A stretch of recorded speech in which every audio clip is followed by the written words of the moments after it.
안녕하세요. 담비 같은 방송 감회에 오신 여러분들을 환영합니다. 저는 알기 쉬운 성경교리의 목사 차주영입니다. 이 시간에는 11강 그리스도 안에서 자라남이라는 주제로 함께 말씀을 나누어 보도록 하겠습니다. 먼저 에베소서 4장 13절의 말씀을 우리가 함께 읽도록 하겠습니다. 우리가 다 하나님의 아들을 믿는 것과 아는 일에 하나가 되어 온전한 사람을 이루어 그리스도의 장성한 분량이 충만한 데까지 이르느니. 자, 사도 바울은 당시 그리스도인들에게 권면하면서 그리스도인이라면 그들이 따르는 그리스도처럼 성장하여야 된다고 가르쳤습니다. 이후로 많은 그리스도인들이 이 바울의 권면을 따라 자신을 그리스도만큼 성장시키고 발전시키기 위하여 많은 노력들을 기울였습니다. 아마 이 영상을 보시는 분들 가운데서도 이와 같이 그리스도의 장성한 분량에 이르기 위하여 각자가 거룩한 영적 성장을 위한 노력들을 기울이고 계실 것이라고 믿습니다. 자, 그래서 이번 강의에서는 이처럼 거룩한 소망을 가지고 있는 그리스도인 남녀들에게 보다 실제적인 영적 성장을 이루는 방법이 무엇인지에 대해서 우리가 함께 나누고자 합니다. 자, 먼저 영적 성장을 이루기 위해서 절대 빼먹지 말아야 할 첫 번째 주제는 성령 하나님입니다. 예수님께서는 니고데모에게 사람의 거듭남에 대해서 이야기하시면서 다음과 같이 거듭나는 방법에 대하여 말씀해 주셨습니다. 요한복음 3장 5절입니다. 사람이 물과 성령으로 거듭나지 아니하면 하나님 나라에 들어갈 수 없느니라. 여기서 우리가 주목할 것은 사람이 하나님의 자녀로 거듭나기 위해서는 성령의 역사가 반드시 필요하다는 사실입니다. 이는 사람이 거듭나고 난 후에도 마찬가지입니다. 요한복음 16장 13절에서는 성령 하나님께서는 거듭난 자들을 진리 가운데로 이끄시는 역할을 하신다고 또한 기록하고 있습니다. 그러나 진리의 성령이 오시면 그가 너희를 모든 진리 가운데로 인도하시리니 그가 스스로 말하지 않고 오직 들은 것을 말하며 장래일을 너희에게 알리시리라. 바울은 그리스도인 삶에 성령 하나님의 중요성을 또 다음과 같이 기록하였습니다. 로마서 8장 14절입니다. 무릇 하나님의 영으로 인도함을 받는 사람은 곧 하나님의 아들이라. 그러므로 누구든지 그리스도인이 되어서 그리고 더 장성한 그리스도인이 되기 위해서는 무엇보다도 먼저 성령의 도우심을 간절히 구하는 마음을 가지고 있어야 합니다. 예수님 역시도 이런 성령 사역에 대해서 요한복음 14장 26절에 아주 귀한 약속을 주셨습니다. 보혜사 곧 아버지께서 내 이름으로 보내실 성령, 그가 너희에게 모든 것을 가르치고 내가 너희에게 말한 모든 것을 생각나게 하리라. 따라서 누구든지 그리스도 안에서 성장하기를 원하는 자들은 성령 하나님을 의지하는 자세를 반드시 가져야 합니다. 그리고 이와 같은 자들은 우리가 지금까지 살펴보았던 많은 성경 구절들이 약속하듯이 성령의 인도하심을 따라 좌로도 우로도 치우치지 않는 영적 성장의 기쁨을 반드시 누리게 될 것입니다. 자, 두 번째로 그리스도인의 생애가 영적으로 성장하기 위해서는 사랑의 생애를 살아야 합니다. 아마도 여러분은 원수를 사랑하라는 말씀을 들어보셨을 것입니다.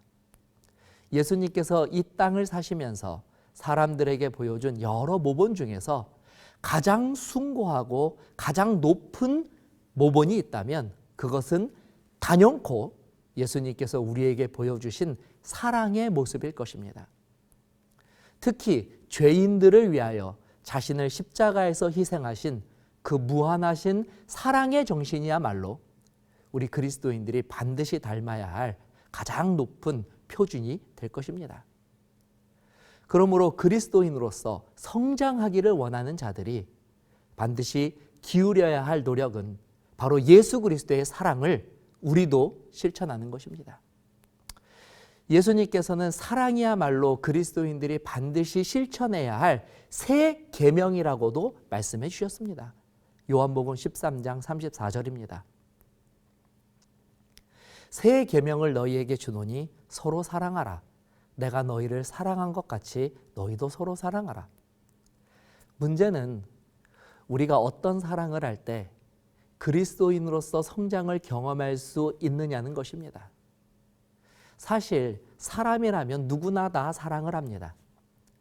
그런데 문제는 대부분 우리가 누군가를 사랑한다는 것은 그 대상이 사랑할 만한 이유와 조건을 충분히 가지고 있기 때문이라는 것입니다.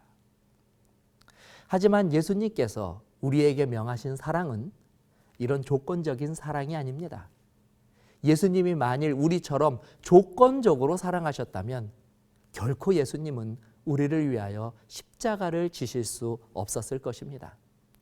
예수님이 십자가를 지시는 그 순간을 한번 상상해 보시기 바랍니다. 그 순간에는 예수님이 사람들을 사랑할 수 있는 어떤 조건도 존재하지 않았습니다. 예수님의 제자들은 모두 예수님을 버려두고 도망했으며 예수님께 수많은 도움과 친절을 받았던 자들조차도 죄 없는 예수님을 비난하고 조롱하였고 심지어 그 자리에서 예수님께 침을 뱉고 모욕하는 자들까지도 있었습니다. 그 자리에는 예수님이 사람들을 사랑할 수 있는 단 하나의 이유나 조건을 찾을 수 없었습니다. 그러나 예수님께서는 그들을 그 순간에도 사랑하셨습니다. 아니, 정확하게 말하면 한순간도 사랑하시지 않은 적이 없습니다. 그리고 그 조건 없는 사랑으로 자신을 둘러선 죄인들을 위하여 자신의 생명을 내어주시고 십자가를 지셨습니다. 이것이 바로 예수님이 우리에게 보여주신, 본으로 보여주신 사랑입니다. 우리가 예수님이 보여주신 사랑을 알아야 하는 이유는 예수님께서 우리에게 원하시는 사랑도 바로 이런 사랑이기 때문입니다. 요한복음 15장 12절입니다. 내 계명은 곧 내가 너희를 사랑한 것 같이 너희도 서로 사랑하는 이것이니라. 따라서 그리스도인으로서 영적 성장을 이루기 위해서 우리는 이 사랑을 지식적으로만 알고 있는 것에서 그쳐서는 안 됩니다. 예수님은 이 사랑을 계명이라고 말씀하시므로 우리들의 삶에서 실천해야 하는 것이라는 점을 분명히 하셨습니다. 그러므로 누구든지 실제적 영적 성장을 경험하고 싶다면 지금까지 내가 했던 사랑의 방식은 버리고 예수님이 우리에게 말씀하시고 보여주신 그 충만하신 사랑의 모습을 우리가 실천할 때에 영적 성장의 유익을 얻게 될 것입니다. 자, 세 번째로 영적 성장을 위해서 실천해야 하는 것은 하나님의 말씀을 연구하는 것입니다. 마귀는 매 순간 하나님의 백성들을 좌절시키기 위하여 기회를 엿보고 있습니다.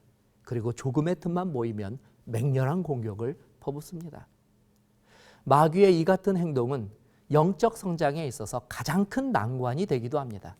수많은 그리스도인들이 우는 사자처럼 달려드는 마귀의 이런 강력한 방해로 말미암아 영적 성장을 멈추고 낭망하기고 그 자리에서 실망하기 때문입니다. 그렇다면 어떻게 해야 우리는 마귀의 이 강력한 공격으로부터 승리하며 계속하여 영적인 성장을 위하여 전진할 수 있을까요? 사실 이 일에 대해서 가장 확실한 답을 이미 예수님께서는 예수님의 삶을 통하여 우리들에게 그 답을 보여주셨습니다. 마태복음 4장 4절입니다. 예수께서 대답하여 이르시되 기록되었으되 사람이 떡으로만 살 것이 아니요 하나님의 입으로부터 나오는 모든 말씀으로 살 것이라 하였느니라 하시니. 이 구절은 너무도 유명한 예수님께서 40일 금식 후 광야에서 마귀의 시험을 받으실 때 하신 말씀입니다. 여기서 주목할 것은 예수님은 3번이나 마귀의 시험을 받으셨지만 모든 마귀의 시험을 오직 하나님의 말씀만으로 승리를 거두셨다는 것입니다. 시편 기자는 이미 오래전에 하나님의 말씀이 죄로부터 우리에게 승리를 가져다 줄 수 있다는 사실을 고백했습니다. 내가 주께 범죄하지 아니하려 하여 주의 말씀을 내 마음에 두었나이다. 시편 119편 11절 말씀입니다. 이처럼 하나님의 말씀은 마귀의 미혹을 물리칠 수 있는 가장 강력한 무기이며 하나님의 말씀을 통하여 우리는 마귀의 그 어떤 공격에도 실패하지 않고 끊임없는 영적 성장을 이룰 수 있게 되는 것입니다. 또한 사람이 성장하기 위해서는 영양이 풍부한 음식을 섭취해야 하듯이 그리스도인들을 영적으로 성장하게 만드는 가장 좋은 영양분이 역시 하나님의 말씀입니다. 디모데후서 3장 16절에서 27절에는 모든 성경은 하나님의 감동으로 된 것으로 교훈과 책망과 바르게 함과 의로 교육하기에 유익하니 이는 하나님의 사람으로 온전하게 하며 모든 선한 일을 행할 능력을 갖추게 하려 함이라고 기록하고 있습니다. 자, 이 시간 그리스도 안에서 자라남 1강을 마치면서 저와 여러분 모두가 그리스도의 장성한 분량에 한 발 더 다가갈 수 있는 기회가 되었기를 소망해 봅니다. 다음 시간에는 그리스도 안에서 자라는 다른 여러 가지 유익들에 대해서 계속해서 살펴보도록 하겠습니다. 감사합니다.